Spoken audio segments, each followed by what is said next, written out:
Hello दोस्तों, फिर से आपका स्वागत है एक मेरे नए वीडियो यूट्यूब चैनल के एजुकेशन पॉइंट में। आज हम बात करेंगे एसीएफ के बारे में, ठीक है।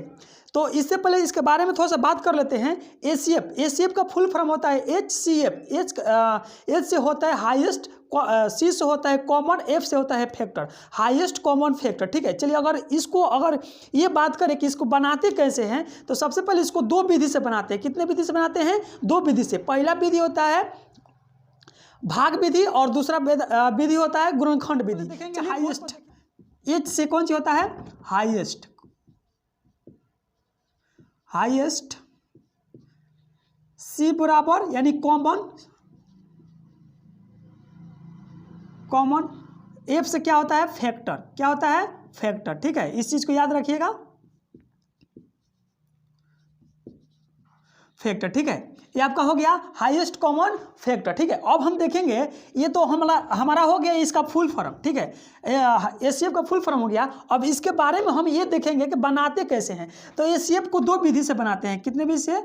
एचसीएफ को दो विधि से बनाते हैं। कितने विधि से बनाते हैं? दो विधि से बनाते हैं। इस चीज को याद रखना है कि दो विधि से बनाते हैं। कौन कौन सी विधि है? सबसे पहले प्रथम हो जाएगा आपका, इसमें हो जाएगा भाग विधि। क्या होगा? भाग विधि, ठीक है।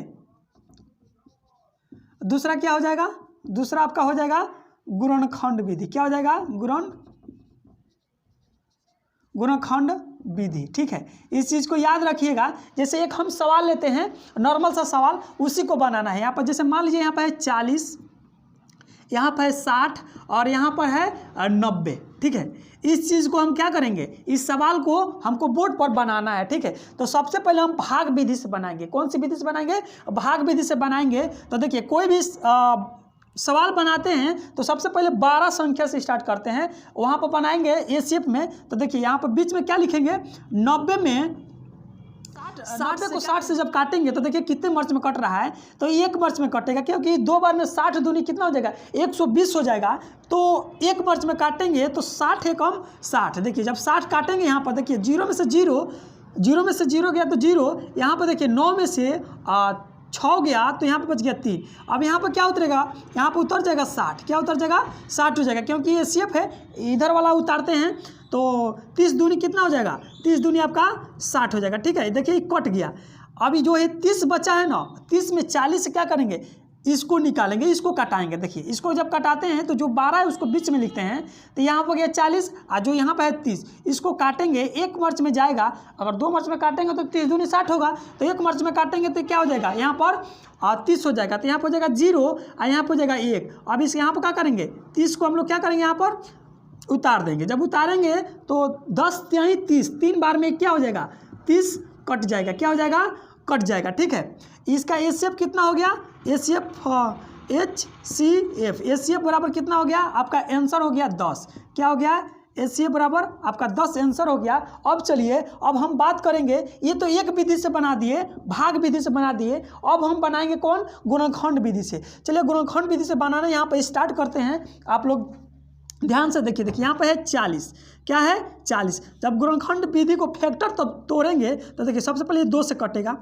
कोई भी संख्या छोटा अंक से कटाते हैं तो 2 से कटेगा। यहाँ पर देखिए, तो 20 दूनी 40, फिर 2 से कटेगा तो 10 दूनी 20, फिर 2 से कटेगा 5 दूनी 10, ठीक है। फिर 5 से कटेगा और एक मर्च में ये कट जाएगा, ठीक है। 5 एकम 5, एक मर्च में ये आपका 40 का फैक्टर तोड़े हैं। अब यहाँ पर तोड़ेंगे 60 का फैक्टर, ठीक है। देखिए, यहाँ पर ये भी 2 से कटेगा, 30 दूनी 60, फिर यहाँ पर क्या? ये भी 2 से कटेगा, 15 दूनी 30, फिर ये किससे कटेगा? 2 से नहीं कटेगा, 3 से कटेगा। तो 5 तिहाई 15, फिर 5 एकम 5, यहाँ पर एक से कटेगा, ठीक है।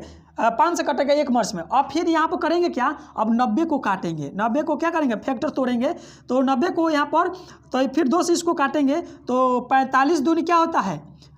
45 दूनी 90। कितना होता है? 45 दूनी 90। फिर इसको काटेंगे तो ये 2 से नहीं कटेगा, ठीक है। तो 2 से नहीं कटेगा, 15 तिया 45, 3 से कट जाएगा, 5 तिहाई 45, ठीक है। फिर इसको काटेंगे, 3 से कटेगा। कितना से कटेगा? 3 से कटेगा। तो इसको जब काटेंगे तो 5 तिहाई 15, ठीक है। फिर 5 से कटेगा, एक मर 40 बराबर यहाँ पर देखिए 2 गुणे 2 गुणे 2 3 को 2 दिया है, 2 गुणे 2, ठीक है। अब क्या दिया है 5, क्या दिया है 5, ठीक है। चलिए अब इसको देखेंगे 2 गुणे यहाँ पर 60 बराबर देखिए 60 बराबर 2 गुणे 2, 2 गुणे 2, ठीक है। यहाँ पर फिर 3 गुणे 5, यहाँ पर क्या दिया है 3 गुणे 5, ठीक है। अब लिखेंगे 90 का फैक्टर यहाँ पर तोड़ेंगे, यहाँ पर लिखेंगे इसका मान, तो 90 बराबर देखिए यहाँ पर दिया है 2 गुणे